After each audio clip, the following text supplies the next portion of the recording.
Pernell Sweet Pea Whitaker versus Aaron the Hawk Pryor, going out to Machiavelli. Let's get into it. This is a matchup that I've often thought about.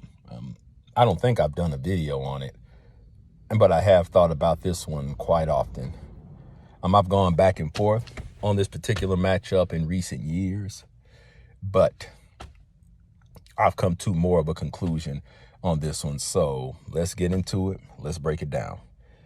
Pernell Sweet Pea Whitaker versus Aaron the Hawk Pryor. Both of these guys are unique fighters.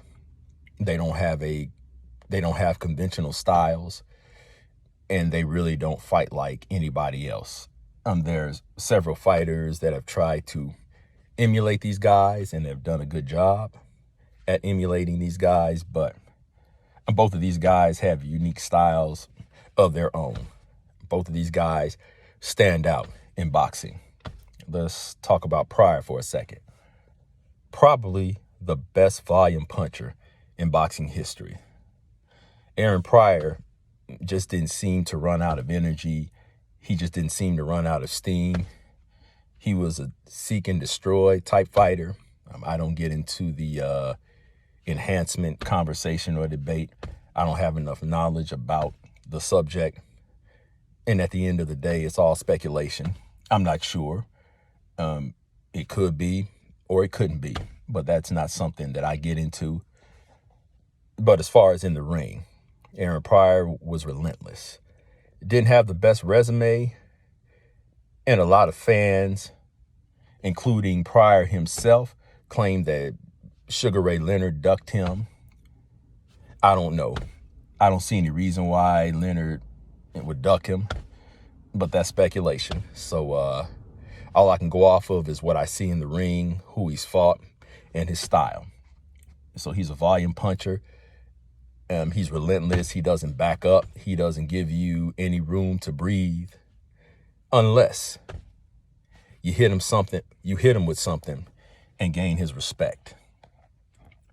Now, as far as Pernell Sweet Pea Whitaker, very slick fighter, very skilled fighter. Sweet Pea Whitaker had everything as far as the best footwork, the best hand speed, slickness, as I mentioned, great head movement. And on top of that, Sweet Pea was a southpaw. Sweet Pea was great. Aaron Pryor was great. But I must say that, in my opinion, Sweet Pea was better. Now, let's compare the styles. If it was anyone other than Sweet Pea, Aaron Pryor would probably have success with his swarming style, with his bullying style, with his toughness. But Sweet Pea is not Alexis Arguello, or Alexis Arguello is not Sweet Pea. And that's no slam against Arguello, but Sweet Pea is more skilled. Sweet Pea is more slick. And the difference between Arguello and Sweet Pea is Sweet Pea isn't going to go toe-to-toe with Aaron Pryor. So that takes away Pryor's advantage. He's not going to go toe-to-toe. Sweet Pea is not going to trade. Sweet Pea is going to use his slickness. He's going to use his smarts, his ring IQ, his movement. And so if there's no target to hit, then the swarming makes no difference. The volume punching makes no difference. Power and volume punching is only effective when you can hit the target, okay? When you can hit the target, when you can reach the target. And Sweet Pea is a moving target. Sweet Pea is not going to be there. So Aaron Pryor would have to find a way to cut the ring off, get Sweet Pea into a corner, and swarm him in the corner. Aaron Pryor's best move in this fight is to force Sweet Pea into a firefight. Appeal to Sweet Pea's ego. Get the ego contest going.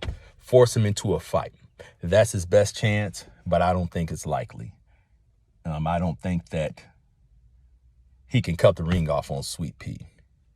And even in close quarters, Sweet Pea will be moving around side to side, moving his shoulders, moving his head, while popping him with counter punches. So this is an interesting fight. This is a good fight.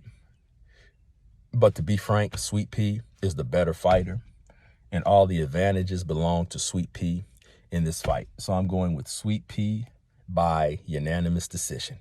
Those are my thoughts, and let me know what you think.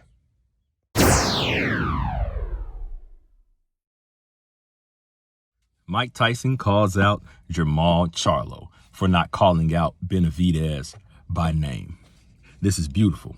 I love it. And finally, someone is speaking the way that I'm speaking about Jermall Charlo or other fighters in his position.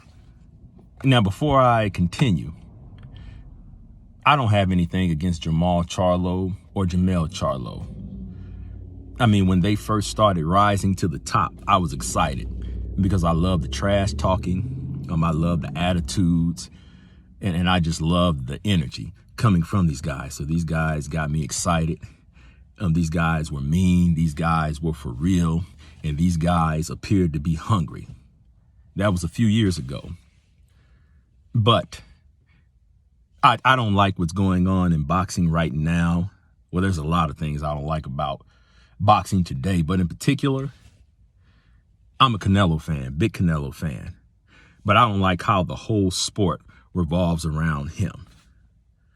And let me talk about Andre, Benavidez, and Charlo just for a quick second. It's like none of those guys want to fight each other. They don't want to fight anyone else. It's all about Canelo. Everything is all about Canelo. So I'm going to put my whole career on hold until Canelo fights me. So I will do nothing until Canelo fights me. Now, I can understand wanting the big payday, not wanting to risk anything for the big payday, but the risk comes with the territory, so there's no way around it. So I would just encourage these fighters from a fan's point of view just to please get over that. I'll have more respect for you if you take the risk and lose than I will with you just sitting at home, sitting on your O and just waiting around. But back to Mike Tyson and Jermall Charlo. You see, back in the day, fighters called out who they wanted to fight. They didn't speak in general terms. They didn't talk around it. I want such and such. I want to fight this guy. Timothy Bradley called out Manny Pacquiao. Bad Chad Dawson called out Andre Ward. Mike Tyson called out Lennox Lewis. And back in the golden era, the call-outs is what was beautiful. But now, you have fighters saying things like, well, I'm no matchmaker. Talk to my promoter, so on and so forth. And I wish these guys would get back to calling each other out by name and just keeping an open mind. And, just thinking about fighting other people besides Canelo. And I've been watching boxing for a long time. And back in the day, you would fight often. You would stay active.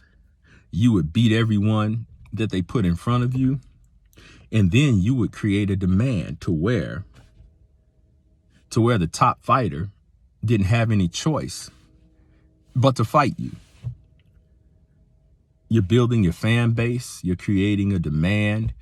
You're staying in the public eye all the time, which is good. Exposure is good. So I just wish that these guys would get busy, fight more than once a year. I know I talk about this a lot, but it needs to be talked about. Fight twice a year, maybe a light touch, and then maybe a formidable foe. But just don't sit around. Just don't sit down for months at a time. Stay active. Get in the ring. And so I love what Mike Tyson did. I don't know why anyone else. I don't know why any analyst or other legends haven't called these guys out for this. Call them by name. Don't say anyone can get it. You know who you want to fight, or you know who the public wants you to fight. Call them out by name. Let's create some excitement. Let's create some self-promotion. You know, just don't be a robot. I feel that today's fighters are robots. Don't be a robot. Don't be a puppet. Be your own fighter. Promote yourself a little bit. You know, let's bring the heart back into boxing. Let's bring that hunger back. Let's bring that fire back. Let's bring that drama back. So those are my thoughts on Mike Tyson putting Jermall Charlo on the spot. So I would love to hear from you. I would really love to hear your thoughts on this subject. So I'll see you next video.